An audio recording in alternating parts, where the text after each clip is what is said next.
Again, we're talking from the Overpass Light Brigade, Joe Brusky. And Joe, you guys recently, as you just alluded to, were out in near the Standing Rock protests, protesting the oil line that is going through, well, among other things, one of the Native American tribes' burial grounds, but also going over 200 different waterways.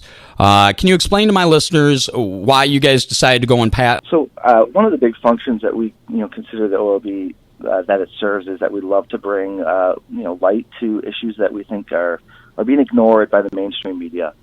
And so what we saw happening in North Dakota from afar at first, we basically could only get our information through social media posts. So using the hashtag NoDAPL, which is Dakota Access Pipeline, was really the only place where we were getting good information. And, that was frustrating to us that the mainstream media was really not covering this story. And so what you have here is you've got a pipeline that runs, or the hope is that for the oil companies is to run this pipeline from basically the Canadian border down to southern Illinois.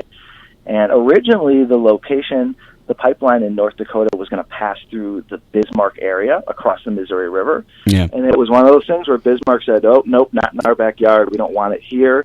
And so what they ended up doing was they moved that crossing of the Missouri River to a half mile outside of the reservation of the Great Sioux Reservation. And so, of course, the Sioux tribe had a major problem with this as well, just like the people of Bismarck did. And so it led to a growing encampment of people, Native American tribes, in Cannonball, North Dakota. And tribes have been showing up at this massive encampment. And so we wanted to go and see for ourselves what was happening. And our hope was that if the indigenous tribes present there thought that it was a good idea, that we would maybe do some light brigading messaging to try to bring more visibility to that encampment. And so we did. We went out there. We made the 14-hour trip.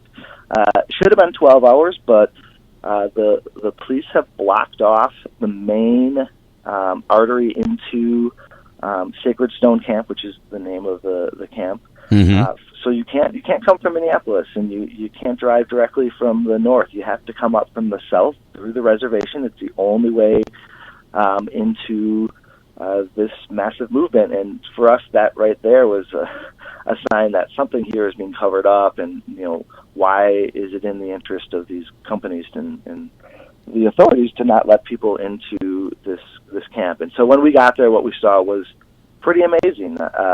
Thousands and thousands of people have set up encampment here in Cannonball, North Dakota, and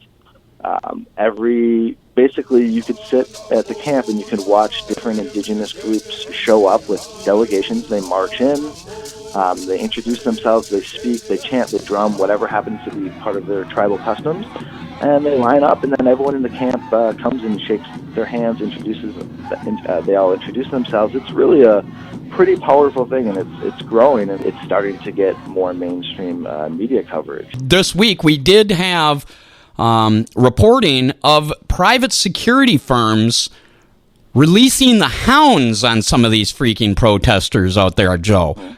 Were you witness to that, or did you talk to anybody that was witness to that, and exactly what happened there?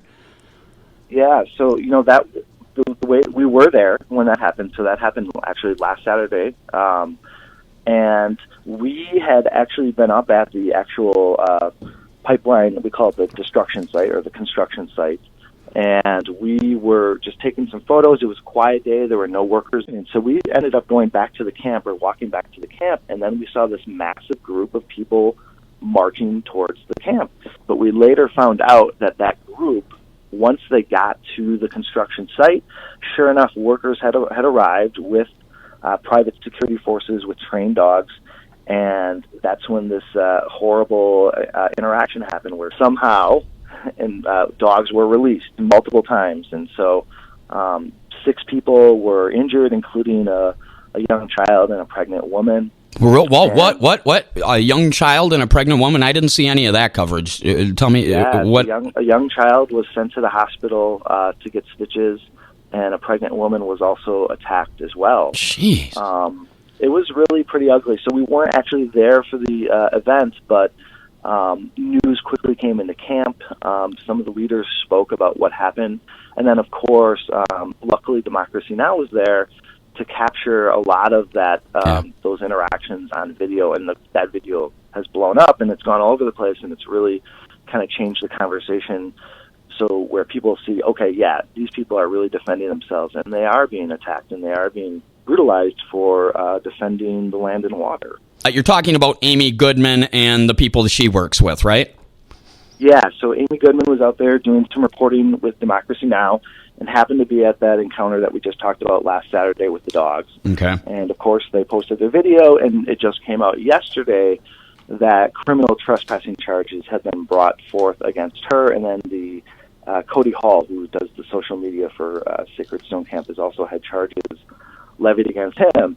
So it's just, I mean, you see this and you say to yourself, okay, so, the company here is digging up ancient burial sites and sacred sites, and, there's no charges being brought against them, yet Amy Goodman comes there to report the truth, and then she gets charges slapped on her. And so just the double standard that exists in North Dakota, it's pretty ugly. And again, we are getting reports, I'm reading this from Democracy Now!, an arrest warrant has been issued in North Dakota for Democracy Now! Host and executive producer Amy Goodman.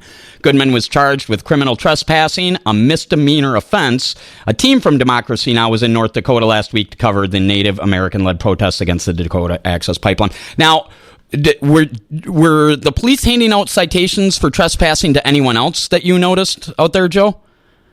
Nope, not that I noticed, and I hadn't heard any reports from people saying, hey, I got a ticket.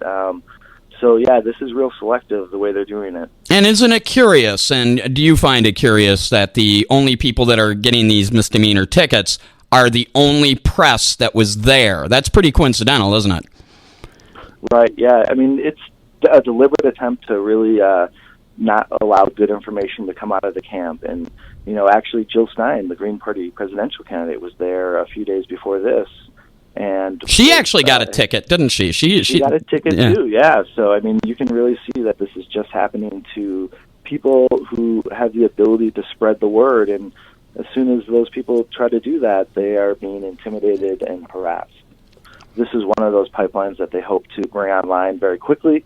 They've been using what they call a fast-track process to get approval of permits. And that yesterday, of course, was the big news of the day was that 3 government agencies stepped in to say, yeah, look, this process, the permitting process is flawed, and when we fast-track it like this, we leave out the indigenous groups that have to deal with this pipeline. And so yesterday's decision, I think, was a realization of that, and hopefully there will be consultation, and that's what this does, is it says, okay, now we have to have consultation with the tribes. And, of course, we would have never been in this place where we are happened in the first place. All right. Thanks a lot, Mike. All right. That was Joe Brusky from the Overpass Light Brigade here on the Daly Show. They do great work. If you'd like to be a volunteer, get on over to their Facebook page or their Twitter page.